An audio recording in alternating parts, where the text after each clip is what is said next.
Donc là, je vous donne la part à Véronique, qui elle est dans le combat aussi depuis des années, d'accord, et qui en plus travaille avec Stan Maillot, pour ceux qui connaissent l'affaire Stan Maillot, d'accord.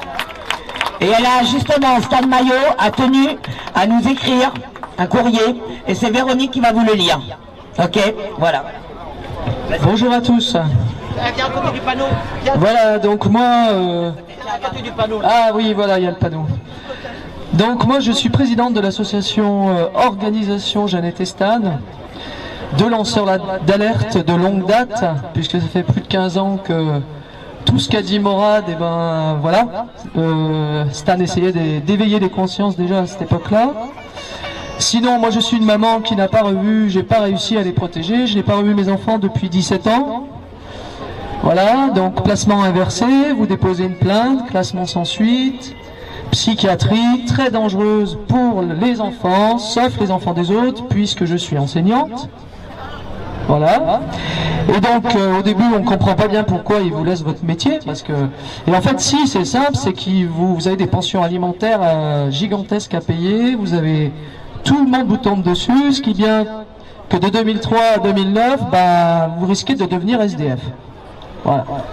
Sans compter que vous avez vos pneus crevés à peu près toutes les semaines, les pare-brises brisées, les boîtes aux lettres ouvertes, le courrier ouvert. Voilà, ils s'acharnent. Tout à l'heure, Laetitia pourra en témoigner parce qu'elle est malheureusement encore en plein dedans. Et j'ai eu la chance, la grande chance en 2011 de rencontrer Stan, qui parcourait la France pour prendre simplement le témoignage de, des mamans comme moi qui étaient victimes de la protection institutionnelle de la pédocriminalité en France. Voilà, donc moi vous tapez Véronique Tizy, et ben, vous trouvez ma vidéo. En 45 minutes j'explique voilà, tout ce qui s'est passé avec un expert auprès des tribunaux qui a expertisé ma petite de 2 ans, qui a été mise en examen en 2008 pour détention d'images pédopornographiques et à qui il n'est rien arrivé, forcément. Voilà, donc Stan, tout le monde le connaît un peu, Jeannette aussi, elle était chez moi la semaine dernière, parce qu'elle, voilà, il faut savoir qu'elle est revenue en France, elle se rapproche de Stan un petit peu. Nous on a un collectif, j'ai eu la chance, mais je ne sais pas, cette année de Villebas, je ne sais pas pour vous, mais pour moi c'est une année extraordinaire. Voilà. C'est-à-dire que pendant des années, heureusement en 2012, je me suis mis en colocation, donc quand vous avez des témoins, il faut le savoir ça, il faut toujours avoir des témoins. Alors quand il y a des témoins chez vous, là ils se calment. Votre courrier est moins ouvert, du coup, voilà, ils sont un peu plus prudents, on va dire. Et Stan, qui malheureusement a eu 4 ans d'emprisonnement ferme pour association, tenez-vous bien, de malfaiteurs en vue d'enlever des enfants. Voilà. Donc moi je suis président de l'association de bienfaiteurs. Voilà, tout est inversé, même pour les lanceurs d'alerte. C'est la même chose que pour les lanceurs d'alerte que pour les parents. Je l'ai eu il y a 3 semaines, je lui ai dit on va monter à Paris, ça serait vraiment bien que tu me fasses un mot qui parle à tout le monde, comme tu sais bien le faire.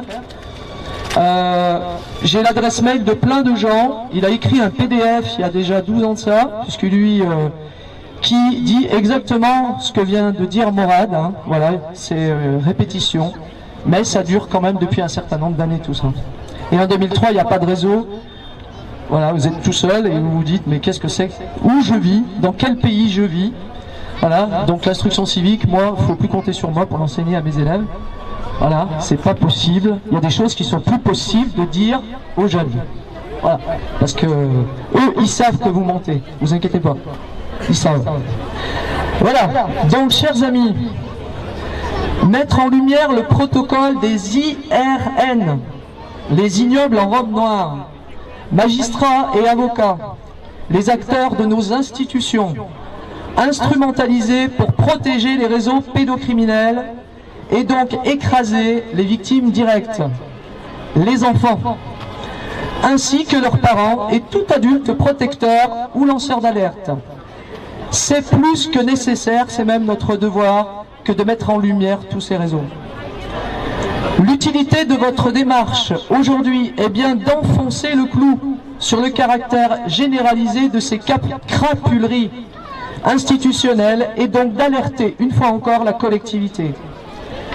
Nous avons trop de témoignages bouleversants d'enfants et d'adultes brisés par ces fameux protocoles irréels, faisant intervenir les services sociaux, les pseudo-experts psychiatres, pour participer à l'étouffement de la parole de l'enfant et arracher l'enfant victime, l'enfant martyr, des bras des parents protecteurs, eux-mêmes persécutés. Ces parents protecteurs sont happés dans le piège sans fin de l'imposture judiciaire, se ruinant en frais d'avocat, de procédures pénales et civiles. Les IRN sont majoritairement membres actifs de ces réseaux de l'horreur, dont ils s'évertuent à protéger le secret. Nous avons collectivement affaire à des sujets ayant été initiés dès leur bas âge, suivant les protocoles dits MK Ultra ou Monarque, et assimilés, afin d'avoir pu accéder à ces fonctions clés. Parce qu'il faut savoir que moi, par exemple, en 2003, je sais qui a couvert, mon mari m'a dit « je suis couvert ». Je ne l'ai pas cru. Eh bien oui, il est couvert. Il se trouve que sa maman connaissait un président de conseil, très bien le président du Conseil général de la Loire, Saint-Étienne 42, qui était monsieur Pascal Quément depuis 25 ans. Et quand j'ai vu qu'en 2004, il devenait garde des Sceaux pendant l'enfer d'Outreau, j'ai vraiment cru que j'allais faire une syncope, quoi. Voilà. Alors, ses parents protecteurs... Voilà. Aussi, lorsqu'en 2006, les gendarmes de la brigade de Rivesaltes avaient refusé de prendre l'audition d'un enfant de 10 ans, au prétexte que ce qu'il décrivait était trop horrible, j'ai compris que la musique était écrite. Parce qu'il faut savoir que dès le départ, moi j'ai très vite compris en 2003 que c'était écrit. Le protocole se met en route et vous êtes foutus, mais vous voulez quand même vous battre, donc vous prenez 4 avocats, vous vous ruinez jusqu'à 2010. Voilà. Et tout le monde fait ça parce que c'est nos gosses, quoi. Avait refusé de prendre. J'ai compris que la musique était écrite et j'ai dû l'entendre de mes oreilles, de la part de pseudo-enquêteurs et aussi plus tard de la bouche de magistrats. Voilà. L'enquête n'ira pas plus loin que la prise d'audition du présumé innocent, afin, ça aussi j'ai droit à ça, afin de ne pas risquer de nuire à sa vie privée, à ce brave homme, à son honorabilité, à sa respectabilité, manifestement menacée honteusement par les délires d'un petit mythomane. Voilà. Très certainement, le parent protecteur souffrira d'une pathologie psychiatrique. Moi, je souffre depuis 2003 de psychose délirante à thématique sexuelle. Et je devrais être ou interné, ou je vais me suicider, parce qu'ils se couvrent. Hein. Quoi que vous faites, ils sont couverts. Voilà. Et qu'il sera lui aussi en plein délire. Car si l'affaire éclate dans un couple, il sera dit qu'il s'agit d'un conflit de couple, non pas bien sûr d'une sordide affaire d'un criminel de viol d'enfant par ascendant. C'est ainsi que le criminel devient victime et que l'enfant et l'adulte protecteur deviennent coupables. Voilà. C'est ça la perversité. C'est quand on vous la joue à l'envers en permanence, quoi. Le grand public suivra. Vous vous retrouvez seul. Seul. Parce que vous vous retrouvez avec des gens qui vous demandent chaque fois, est-ce que tu as peur? Alors, quand j'ai entendu Morad dire, il y a 2 mois de ça dans une vidéo, mais comment tu... J'ai dit ça à ma mère, mais comment tu peux avoir peur d'un type qui viole des gosses? Oh! Impossible! Moi, pour moi, en tout cas, c'est impossible. Où est leur force, quoi? C'est pas possible. C'est leur faiblesse. Enfin, à mon avis, hein. Comme toujours, puisqu'étant bien trop lâche et sous perfusion permanente des manipulations mentales collectives organisées, qu'on fait l'affaire d'Outreau, on va pas y revenir dessus. Moi, j'ai rencontré les enfants d'Outreau qui ont été mis à la rue à 18 ans, le jour de leur anniversaire. Alors que leur maman, on s'occupe très très bien de leur maman, par contre. Hein. Il n'y a pas de souci, elle est reconvertie, elle s'est fait re-hooker. Voilà. Les enfants, par contre, ils étaient dehors. Pour parfaire sa condition de bétail, soumis et coopératif, il n'y va pas avec le dos de la cuillère, avec ceux qui suivent un peu les médias ordinaires, on va dire. Le système est donc totalement verrouillé, avec des acteurs clés voués à la cause du réseau criminel, placés dans tous les domaines en France. Que dire de la loi Schiappa? Sinon que pour les IRN, les ignobles en robe noire, ils utilisent leur questionnaire des capacités sexuelles acquises de l'enfant victime de viol, qui tend à faire ressortir toutes les vulgarités et obscénités à travers le vocabulaire qui lui a été inculqué par l'école. J'ai beau être enseignante, il faut avouer que notre éducation nationale, il y a beaucoup à redire. Il sera établi que l'enfant ayant suffisamment d'acquis en la matière pouvait manifester son refus d'être violé. Mais il n'a rien dit.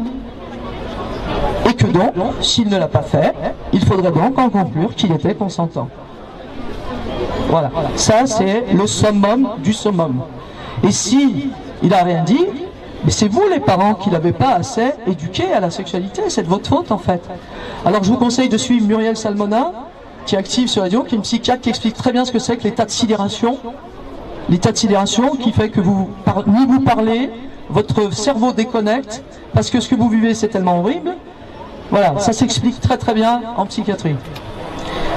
L'heure est grave, je fais donc cet appel, considérant humblement que mes messages en direction de nos forces armées et de nos forces publiques de ces 12 dernières années doivent inspirer en urgence celles et ceux qui ne veulent pas que les enfants grandissent dans ce monde cauchemardesque que nous laissons s'installer et qu'ils finissent vampires ou zombies.